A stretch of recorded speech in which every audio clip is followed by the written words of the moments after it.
The Tennessee Titans have had quite the ride over the past few years, and to get where we are now, we're going to focus on the 2019 season and more specifically when Ryan Tannehill took over for a struggling Marcus Mariota and go from there. And up until that point in his career, Ryan was a Miami Dolphin and was never bad for them, but given they traded him for essentially a 4th round pick, as there were also a couple of swaps in this trade as well, it was clear Miami wasn't happy with Tannehill and wanted to move on from the era. And props to Tennessee for getting a couple of years of starting quarterback play out of Tannehill, including a Comeback Player of the Year award-winning season in 2019, a Pro Bowl in 2019, and helping play a huge part in leading the Titans to the AFC Championship game. But since then, it hasn't been bad, don't get me wrong, because they've won back-to-back division titles and earned the number 1 seed this year, but they lost each of their last 2 playoff games to Lamar Jackson and the Ravens, and most recently to Joe Burrow and the Cincinnati Bengals, which brings us to the present day where I truly believe they are on the brink of disaster. And we're going to break everything down because that's a lot to say about a team that had the best record in the conference in 2021, and well, without further ado, let's begin.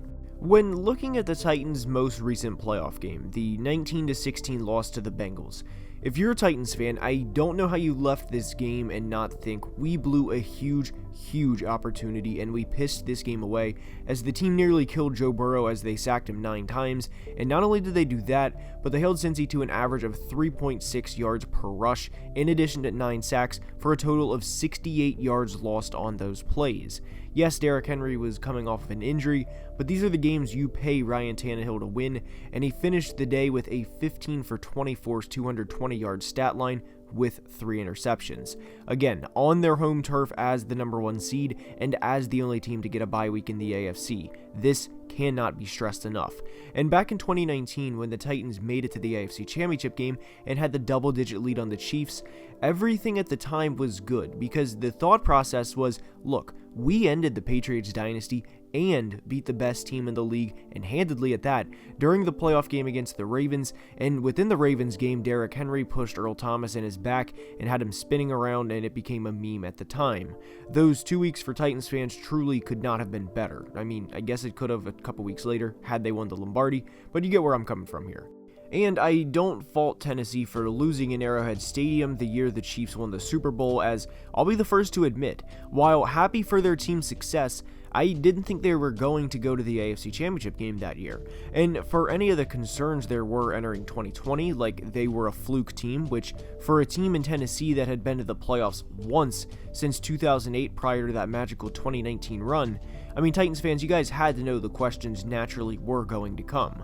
And you can even say doubt as well as entering the 2020 season because of, oh, well, Ryan Tannehill, he used to not be good for Miami and he's not all that good of a player and he's a fluke, yada, yada, yada.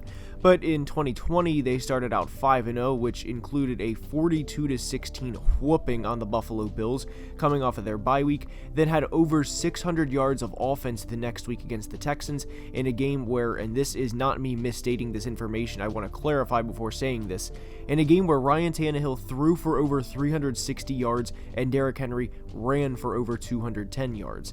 This team was clicking and everything was looking fantastic for them. And entering 2020, you kind of ask, so what we lost to the Chiefs last year? They have an uber-talented quarterback, and from the first 2 games of everyone watching him play in 2018, with 10 touchdowns in 2 games, everyone thought at some point, well, he'll get at least 1, if not multiple rings. And he did that. But now we're up. It's our time. But their time never came, and unfortunately for them at this point, I don't think their time will ever come. In their last 2 playoff games, they've put up a combined 29 points, with 13 against the Ravens in 2020 and 16 this past year against Cincinnati. And while Ryan Tannehill was a great story at the time, as in 2019, during those final 10 games, he threw for 22 touchdowns to just 5 interceptions, and now adjusted to a 17-game schedule, would have him at 37 touchdowns to just 8 interceptions for a full season. And that's insane efficiency from any quarterback, and not surprisingly, the Titans paid him a lot of money.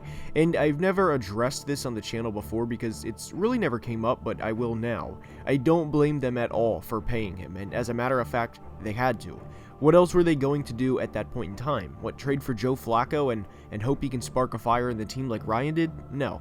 And Ryan was 31 going on 32, and age was not a concern.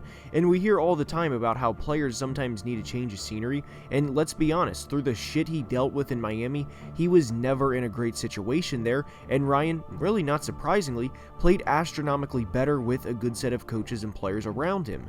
But since then, while his statistics aren't bad, as he had a 33 touchdown to 7 interception season in 2020, he's not a top-tier quarterback in the AFC and has not stepped up in either of the last 2 playoff games when they needed him to.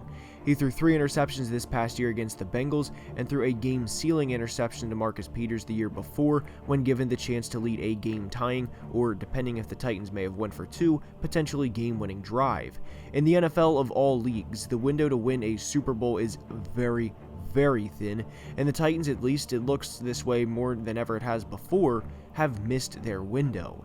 And by the way, Titans fans, before you tell me how much of an idiot I am, I cannot credit you guys enough for beating the teams you have in the regular season over the past 2 years, and that's highlighted by a 27-3 stomping of the Chiefs this past year in Nashville.